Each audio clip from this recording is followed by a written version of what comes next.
nandito na po tayo. Nakikita niyo po itong view na to. Nandito na po tayo sa Manuel Janga. Wait lang. Si Great mo yan ah. Alam ko si Great mo ito eh. Tika lang ha. Si Great mo nga. Great mo eh. Great mo Alonzo. Pwede mo ba ipakitaan ng magic? Excuse me, sir. Anong busy ka ba, sir? Hindi. Pwede ba? Gusto mo makakita ng magic, sir? Magic, yeah. Relo. Pwede mo mahiram saglit yung relo mo, sir? Okay. Relo, wow, relo.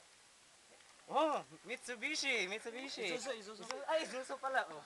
Alam niyo ba ang Isuzu? Ang Isuzu ay isang uri ng pagkain na makikita sa probinsya ng Dipagdos, Mulian, at Bukidnon City. Ito ay pwedeng kainin kahit ito ay hindi nakakain. Kinakain lang ito ng mga taong patay gutom. Yeah. Oh, ito mo.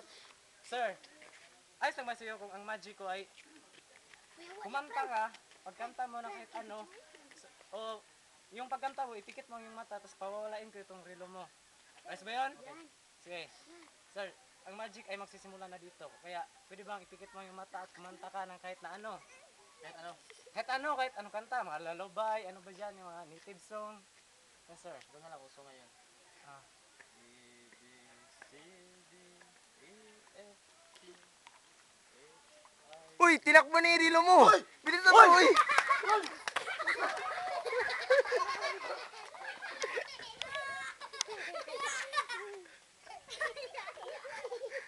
Uy, na paano yun? Ha? Si Great mo yun, alam ko si Great mo yun eh. Asa na yun? Sabi niya magic eh.